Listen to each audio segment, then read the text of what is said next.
नमस्कार दोस्तों, स्वागत है आपका आज के मुख्य समाचार में, जिसमें सबसे पहली बड़ी खबर में आपको बताएंगे कि हाथरस कांड के खिलाफ दिल्ली में उमड़ा जन सैलाब। बॉलीवुड एक्टर स्वरा भास्कर भी पहुंची जंतर मंतर। जी हाँ दोस्तों, हाथरस में जो हुआ उसके विरोध में यहाँ पर दिल्ली में जंतर मंतर पर जन सैलाब देखने को मिला। इसी के साथ दूसरी बड़ी खबर में आपको बताएंगे कि मंदिर पहुंची प्रियंका गांधी, बोली हर पुरुष महिला को उठानी चाहिए ऐसे कुकर्मों के खिलाफ आवाज। और तीसरी बड़ी खबर में जिक्र होगा कि अखिलेश यादव ने उत्तर प्रदेश में उठाई मांग, कहा डीएम और एसपी के खिलाफ दर्ज हो एफआईआर। जी हां दोस्तों, हर एक खबर की गहराई में आपको ले जाएंगे, लेकिन उससे पहले अगर आपको भी ऐसा लगता है कि सख्त से सख्त कार्रवाई यहां पर होनी चाहिए तो आप अभी इस वीडियो को लाइक कीजिए और इस लाल बटन को दबा के इस चैनल को फ्री में सब्सक्राइब करके घंटी बजाइए और कमेंट में लिखिए जय हिंद। दोस्तों, रुक करते तमाम बड़ी खबरों की तरफ। हाथरस कांड के खिलाफ दिल्ली में उमड़ा जनसैलाब। बॉलीवुड एक्ट्रेस स्वरा भास्कर भी पहुंची जंतर मंतर। जी हां दोस्तों, हाथरस दुष्कर्म मामले को लेकर पूरे देश में आक्रोश है। ऐसे में शुक्रवार को दिल्ली के जंतर मंतर पर कई संगठनों ने विरोध प्रदर्शन किया। इस प्रदर्शन में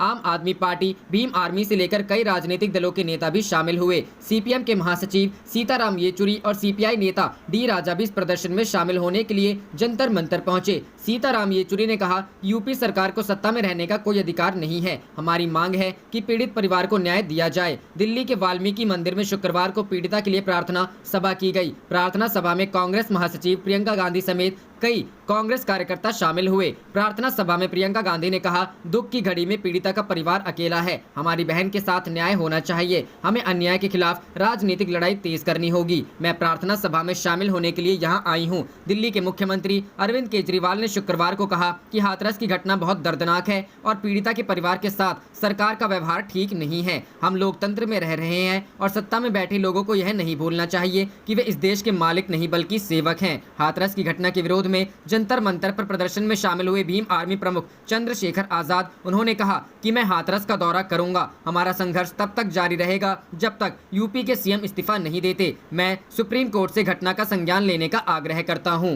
रुक करते हैं अगली खबर की तरफ। मंदिर पहुंची प्रियंका, बोली हर पुरुष महिला को उठानी चाहिए आवाज। जी हां दोस्तों, उत्तर प्रदेश के हाथरस में 19 वर्षीय दलित युवती के साथ कथित तौर पर हुई घटना को लेकर कांग्रेस महासचिव प्रियंका गांधी ने शुक्रवार को दिल्ली स्थित वाल्मीकि मंदिर जाकर प्रार्थना सभा में हिस्सा लिया। यूपी पुलिस पर पीड़िता के परिवार ने रात में जबरदस्ती युवती के शव के दाह संस्कार का आरोप लगाया। जिलाधिकारियों ने बताया कि उन्होंने पीड़िता के परिवारों की सहमति से ऐसा किया, लेकिन जिस तरह से पूरी चीजें सामने आई है उसके बाद प्रशासन पर कई तरह के सवाल उठ रहे हैं। प्रियंका गांधी ने प्रार्थना सभा के दौरान कहा, इसीलिए मैं आपके बीच आई हूँ। जब मैंने सुना कि आपके समाज वाल्मीकि समाज ने उनके लिए प्रार्थना सभा रखी है, मैं इसीलिए यहाँ आई कि आपको और उनके परिवार को कभी महसूस नहीं होने देना चाहिए कि वे अकेले हैं। हम सभी से आग्रह करते हैं, अपनी आवाज उठाओ। कांग्रेस नेता ने देश की हर महिलाओं से अपील की कि वे नाइंसाफी के खिलाफ अपनी आवाज उठाएं। उन्होंने कहा, जो इस लड़की के साथ हुआ, जो उसके परिवार के साथ हो रहा है, उन पर अन्याय हो रहा है। इसके खिलाफ इस देश की एक एक महिला और एक एक पुरुष की आवाज उठनी चाहिए। जो भी उस लड़की के साथ किया गया उसको झेलते हुए भी सरकार की कोई मदद नहीं मिली।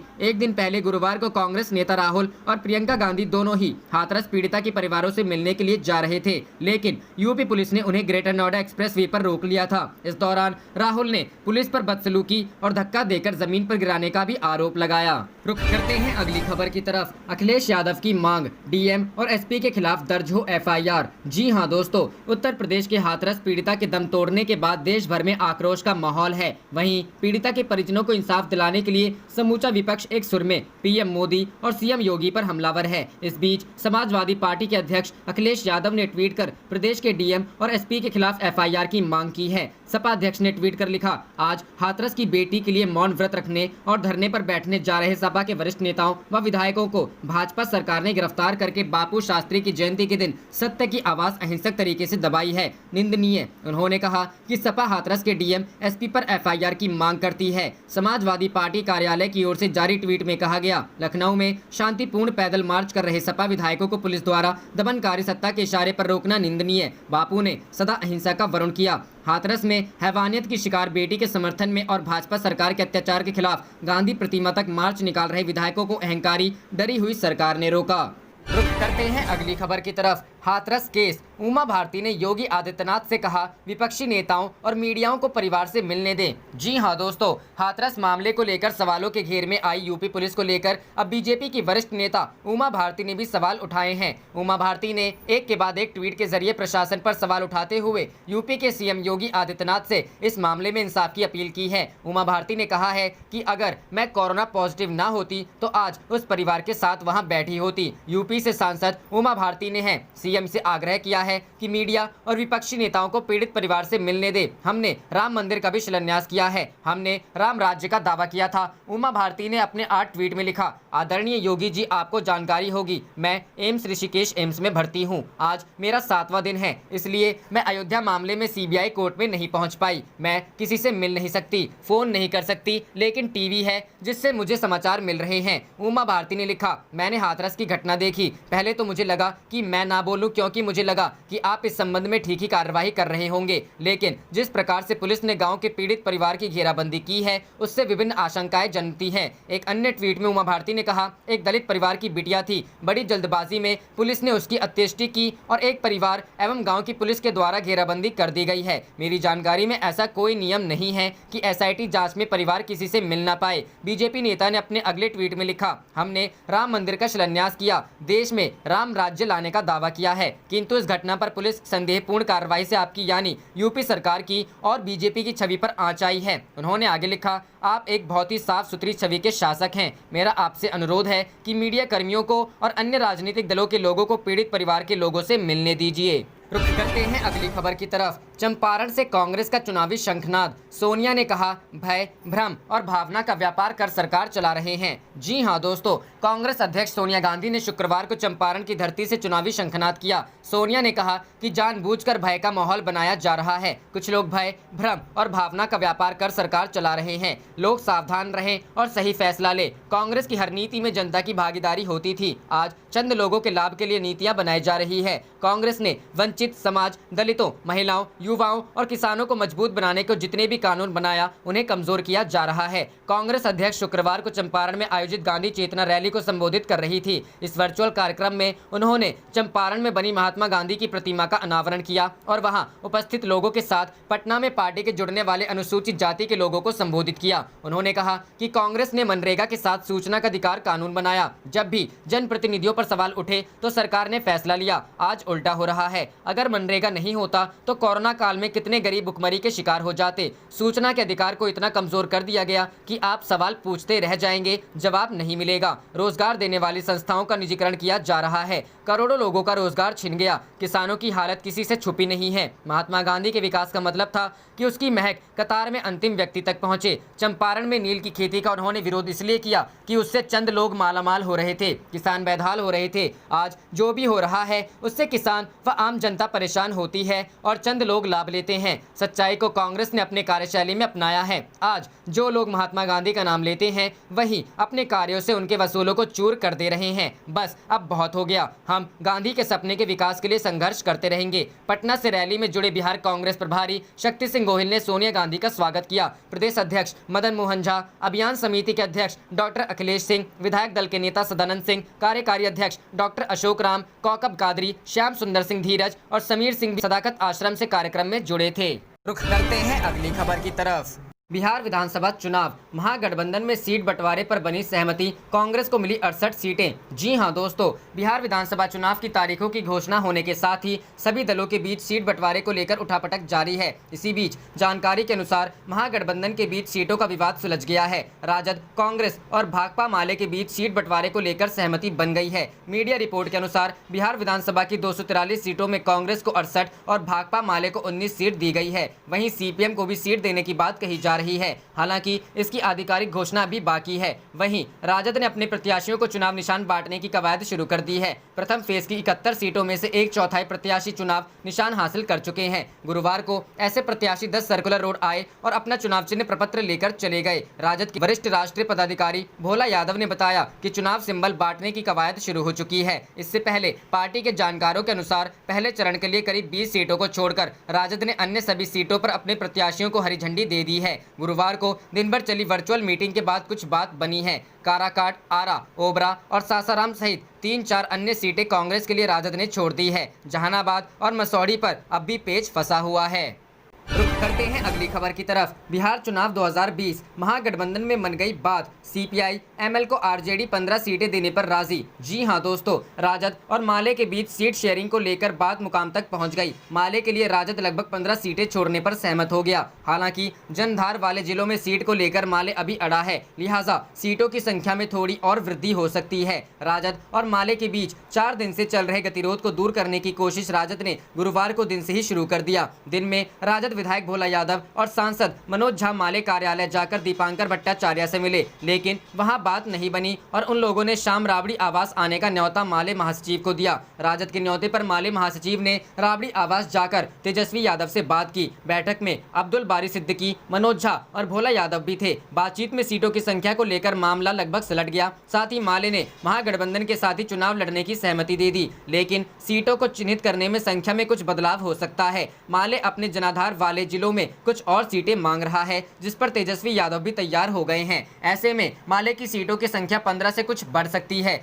मालूम हो कि माले ने बुधवार को अपने 30 उम्मीदवारों की सूची जारी कर दी थी, लेकिन जब गुरुवार को बात शुरू हुई तो वह 20 सीटों पर समझौता करने को तैयार हो गया। प्रियंका ने राजद से सीट बंटवारे का मोर्चा संभाला। राजद ने तालमेल में उत्पन्न गतिरोध दूर करने का मोर्चा अब खुद प्रियंका गांधी ने संभाल लिया है। दोनों दलों के शीर्ष नेताओं के बीच गुरुवार को 2 दौर की बात हुई। हालांकि अभी तस्वीर साफ नहीं हो सकी है, लेकिन इतना जरूर हुआ है कि कांग्रेस ने 75 सीट लेने और राजद ने 58 सीट देने की जिद को छोड़ दी। लिहाजा बीच का रास्ता निकालकर लगभग 65 सीट कांग्रेस को देने पर बात बन सकती है। उधर कांग्रेस ने अपनी प्राथमिकता वाली सीटों के लिए उम्मीदवारों के नाम को भी अंतिम रूप देना शुरू कर दिया है। रुख करते हैं अगली खबर की तरफ। चिराग के सामने बड़ी चुनौती, एनडीए के साथ रहें या बजाय एकला चलोरे का बिगुल। जी हां दोस्तों, बिहार विधानसभा चुनाव में पहले चरण के लिए प्रत्याशियों के नॉमिनेशन की प्रक्रिया गुरुवार से शुरू हो गई। चुनाव आयोग के सूत्रों के मुताबिक 3 प्रत्याशियों ने पहले दिन अपना पर्चा दाखिल भी कर दिया, लेकिन अगर दोनों बड़े राजनीतिक गठबंधनों की बात करें तो फाइनल सेटलमेंट होता नहीं दिख रहा। एक तरफ सत्ताधारी नेशनल डेमोक्रेटिक अलायंस में सीटों को लेकर सहमति नहीं बन पा रही है, तो वहीं चिराग पासवान अब भी जेडीयू के खिलाफ मोर्चा खोले हुए हैं। बीच चिराग पासवान की अगुवाई वाली लोक जनशक्ति पार्टी को लेकर सबसे ज्यादा चर्चा है। तेजी से बदलते राजनीतिक घटनाक्रमों के बीच बीते मंगलवार को एलजेपी के जनरल सेक्रेटरी शाहनवाज अहमद कैफी ने यह कहकर सबको हतप्रभ कर दिया कि चिराग पासवान उनकी पार्टी के सीएम उम्मीदवार हैं। अब एलजेपी का यह बयान बीजेपी के ताज़ा बयान से बिल्कुल उलट है। गौरतलब है कि बीजेपी की तरफ से साफ किया जा चुका है कि चुनाव नीतीश कुमार की अगुवाई में ही लड़ा जाएगा और वो ही राज्य के मुख्यमंत्री पद के उम्मीदवार हैं। एएनआई से कैफी ने बातचीत में कहा था कि पार्टी सदस्यों का भी यही मानना है कि हमें कम से कम 143 सीटों पर चुनाव लड़ना चाहिए। मैं भी पार्टी से यही गुजारिश करूंगा। रुख करते हैं अगली खबर की तरफ। अमित शाह की शरण में चिराग पासवान, नीतीश की शिकायत और बिगड़ेगी बात। जी हां दोस्तों, एनडीए में लगभग जेडीयू और बीजेपी में सीट बंटवारों को लेकर सहमति बन गई है। अब पेच चॉइस की सीट को लेकर फंसी है। जेडीयू कुछ शहरी सीटें भी चाहती है। सीटों को लेकर अभी तक कोई आधिकारिक घोषणा नहीं हुई है। बीजेपी और जेडीयू प्रत्याशियों की सूची को अंतिम रूप देने की दिशा में आगे बढ़ रही है। एलजेपी के चिराग पासवान की मांग पर अभी कोई विचार नहीं है। चिराग एनडीए में 40 सीटें मांग रहे हैं। अब चिराग पासवान को उम्मीद सिर्फ गृह मंत्री अमित शाह से है। अमित शाह ही इस मामले में हस्तक्षेप कर सकते हैं। सीट बंटवारे को लेकर दिल्ली से लेकर पटना में तक बीजेपी के आला नेता माथापच्ची कर रहे हैं। गुरुवार को गृह मंत्री अमित शाह ने बीजेपी अध्यक्ष जेपी नड्डा से उनके आवास पर जाकर मुलाकात की थी। गुरुवार को चिराग पासवान ने भी बीजेपी अध्यक्ष और गृह मंत्री अमित शाह से मुलाकात की है। सूत्रों से मिली जानकारी के अनुसार चिराग ने शाह से बिहार के सीएम नीतीश कुमार के खिलाफ अपने शिकायत पत्र से अवगत कराया है। साथ ही बिहार में अपनी पार्टी के लिए सम्मानजनक सीट की मांग को दोहराया है। एलजेपी सूत्रों के अनुसार बीजेपी को एलजेपी से कोई समस्या नहीं है। ऐसे में सवाल यह है कि अगर अमित शाह इस विवाद को सुलझाते हैं तो क्या गठबंधन के दूसरे साथी इसे मानने को तैयार होंगे। जेडीयू के कार्यकारी अध्यक्ष अशोक चौधरी ने बात करते हुए कहा कि बीजेपी और जेडीयू में सीटों को लेकर कोई समस्या नहीं है। हम 1-2 दिन में सारी चीजें सार्वजनिक कर देंगे। एलजेपी की प्रमुख की डिमांड को लेकर थोड़ी समस्या उत्पन्न हो गई है। रुख करते हैं अगली खबर की तरफ। हाई प्रोफाइल सीट पर इस बार जेडीयू आरजेडी में दिख सकती है कांटे की टक्कर। जी हां दोस्तों, दिनारा विधानसभा सीट की बिहार विधानसभा में सीट क्रम संख्या 210 है। यह विधानसभा क्षेत्र रोहतास जिले में पड़ता है और यह बक्सर निर्वाचन क्षेत्र का एक हिस्सा है। दिनारा सीट बिहार की हाई प्रोफाइल सीटों में शामिल है। यह सीट विज्ञान व प्रौद्योगिकी मंत्री जय कुमार सिंह के नाम से जानी जाती है। दिनारा विधानसभा सीट 2008 में परिसीमन आयोग की सिफारिश के बाद इस सीट के तहत Dinara, Surajpura, Dawath community development block आते हैं। इस सीट पर किसी एक दल की पकड़ लंबे समय तक के लिए नहीं रही है। इस सीट से जीत की शुरुआत कांग्रेस ने की थी, लेकिन बाद में जनता दल और फिर जनता दल यूनाइटेड की गढ़ वाली सीट हो गई। 1990 के बाद दिनारा सीट पर हुए विधानसभा चुनाव पर नजर डालें तो 1980 और 1985 में लगातार 2 चुनावों में शिकस्त खाने के बाद रामधनी सिंह ने जोरदार वापसी की और 1990 से लगातार 4 बार विधायक चुने गए। वह 1990 और 1995 में जनता दल के टिकट पर तो 2000 और फरवरी 2005 के चुनाव में जनता यूनाइटेड के टिकट पर विधानसभा में पहुंचे। हालांकि नवंबर 2005 में हुए चुनाव में रामधनी सिंह को फिर से हार का मुंह देखना पड़ा। उन्हें बहुजन समाज पार्टी की सीता सुंदरी देवी के हाथों हार का सामना करना पड़ा। हालांकि यह मुकाबला कांटों का रहा था और बसपा उम्मीदवार को महज 884 मतों के अंतर से जीत मिली थी। करते हैं अगली खबर की तरफ। बिटिया के गांव जाने वाले रास्तों पर सख्त पहरा, परिवार नजरबंद, लोगों को पुलिस ने कई बार खदेड़ा। जी हां दोस्तों, उत्तर प्रदेश के हाथरस जिले में बिटिया के गांव जाने वाले सभी रास्तों पर गुरुवार को पहले दिन की अपेक्षा और ज्यादा कड़ा पहरा रहा। बिटिया का परिवार जहां पूरे दिन पुलिस फोर्स की निगरानी में नजरबंद रहा, तो गाँव के लोग भी बेमुश्किल गाँव से बाहर जा सके। यहाँ तक की मीडिया को भी गाँव से अंदर नहीं घुसने दिया गया। चप्पे चप्पे पर पुलिस फोर्स तैनात रही। गांव जाने वाले रास्ते पर मौजूद लोगों को पुलिस ने कई बार खदेड़ा। निषेधाज्ञा का हवाला देकर भीड़ को भी एकत्रित नहीं होने दिया गया। शासन के आदेश पर बिटिया के प्रकरण में एसआईटी ने जांच शुरू कर दी है। एसआईटी ने बिटिया के गांव के कई चक्कर लगाए। पुलिस प्रशासन ने वहां सुरक्षा के पुख्ता इंतजाम किए हैं। गाँव से पहले ही काफी पुलिस फोर्स तैनात कर दी गई। आने वाले दिनों के मुकाबले सुरक्षा और ज्यादा सख्त रही। बिटिया के परिजन एक तरह से घर में नजरबंद रहे और सुरक्षा कर्मियों के साए में रहे। एसआईटी ने इनसे कई घंटे पूछताछ की। पूरे गांव में भी चप्पे चप्पे पर पुलिस फोर्स तैनात रही। यही स्थिति गांव में जाने वाले सभी रास्तों पर रही। मीडिया को भी पुलिस ने गांव में घुसने नहीं दिया। मीडिया कर्मियों से तीखी नोकझोंक भी हुई। जब भीड़ एकत्रित हुई तो पुलिस ने उसे लटियाकर खदेड़ दिया। रुक करते हैं अगली खबर की तरफ। हाथरस मामले में प्रधानमंत्री का निर्देश, योगी सरकार के लिए डूब मरने की बात, जेडीयू। जी हां दोस्तों, बिहार विधानसभा के लिए बजे चुनावी बिगुल के बीच हाथरस में दलित युवती से बर्बरता के मामले में भाजपा की सहयोगी जेडीयू ने ही योगी सरकार के खिलाफ मोर्चा खोल दिया है। पार्टी ने इस मामले में प्रधानमंत्री के हस्तक्षेप को योगी सरकार के लिए शर्मनाक बताया। पार्टी ने राज्य सरकार से पूछा है कि क्या देश में दलितों वंचितों के साथ दुष्कर्म के मामले में न्याय के लिए प्रधानमंत्री को हस्तक्षेप करना होगा। जेडीयू महासचिव केसी त्यागी ने कहा, दलितों वंचितों की रक्षा किसी सरकार का पहला दायित्व है। हाथरस में जो हुआ वह उत्तर प्रदेश सरकार के लिए शर्मनाक है। एक दलित युवती को न्याय दिलाने के लिए अगर प्रधानमंत्री को हस्तक्षेप करना पड़े तो इससे बड़ी शर्म की बात किसी राज्य सरकार के लिए क्या होगी। यह यूपी सरकार के लिए डूब मरने जैसी बात है। क्या इस देश में दलितों और वंचितों को न्याय बिना दिल्ली के हस्तक्षेप के संभव नहीं है। त्यागी ने कहा, हाथरस की घटना ने निर्भया कांड को शर्मसार कर दिया। पीड़िता को गंभीर स्थिति के बावजूद एम्स में भर्ती नहीं कराया गया। परिजनों को मुखाग्नि नहीं देने दी। पुलिस वाले अंतिम संस्कार के दौरान हंसी ठिठोली करते दिखे। त्यागी ने कहा, दुष्कर्म नहीं होने और पीड़िता को प्रताड़ित न करने जैसे दावे किए गए। यह कौन सी हिंदू संस्कृति है कि रात में परिवार वालों की मर्जी के खिलाफ और उनकी अनुपस्थिति में दाह संस्कार कर दिया जाए। इतनी क्रूरता तो निर्भया मामले में भी पुलिस प्रशासन ने नहीं बरती। हाथरस पुलिस प्रशासन ने एक एक व्यक्ति को निलंबित किया जाना चाहिए। त्यागी ने कहा, निर्भया कांड के बाद आंदोलन से स्थिति में सुधार की उम्मीद जगी थी, मगर छलावा साबित हुई। इससे जुड़ी कमेटियों की सिफारिशें ठंडे बस्ते में हैं। रुक करते हैं अगली खबर की तरफ। राउत बोले, राहुल गांधी का कॉलर पकड़ा, धक्का मारा, ये देश के लोकतंत्र का गैंगरेप। जी हां दोस्तों, यूपी के हाथरस में दलित लड़की के साथ हुए सामूहिक दुष्कर्म, अब शिवसेना की भी एंट्री हो गई है। शिवसेना नेता संजय राउत ने कथित रूप से राहुल गांधी का कॉलर पकड़ने के मामले को लोकतंत्र का अपमान बताते हुए उसकी जाँच की मांग की है। मीडिया रिपोर्ट के मुताबिक संजय राउत ने कहा कि जिस तरह से राहुल गांधी का कॉलर पकड़ा, धक्का मारा, गिराया, ये एक तरह से इस देश के लोकतंत्र का गैंगरेप है। इस गैंगरेप की भी जाँच होनी चाहिए। राउत ने कहा कि राहुल गांधी एक राष्ट्रीय नेता हैं। कांग्रेस के साथ शिवसेना के कई मुद्दों पर मतभेद हैं, लेकिन उनके नेता के साथ इस प्रकार के व्यवहार को सहन नहीं किया जा सकता। संजय राउत ने कहा कि यूपी पुलिस ने राहुल गांधी से जिस प्रकार का बर्ताव किया, उसका समर्थन देश में कोई नहीं कर सकता। राहुल गांधी इंदिरा गांधी के पोते हैं और राजीव गांधी के बेटे हैं, ये हमें भूलना नहीं चाहिए। इन लोगों ने देश के लिए शहादत दी है। राहुल गांधी को हाथरस में पीड़ित परिवार से मिलने की इजाजत मिलनी चाहिए थी। रुक करते हैं अगली खबर की तरफ। हाथरस कांड,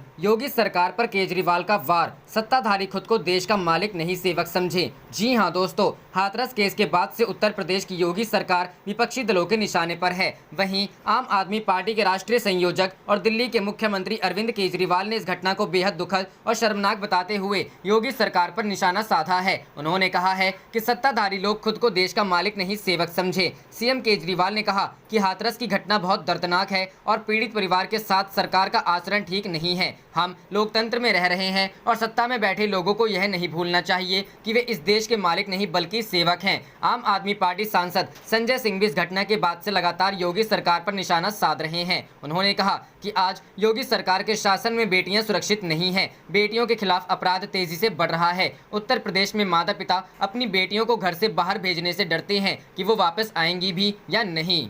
आप देख रहे थे आपका अपना चैनल जय हिंद जय भारत।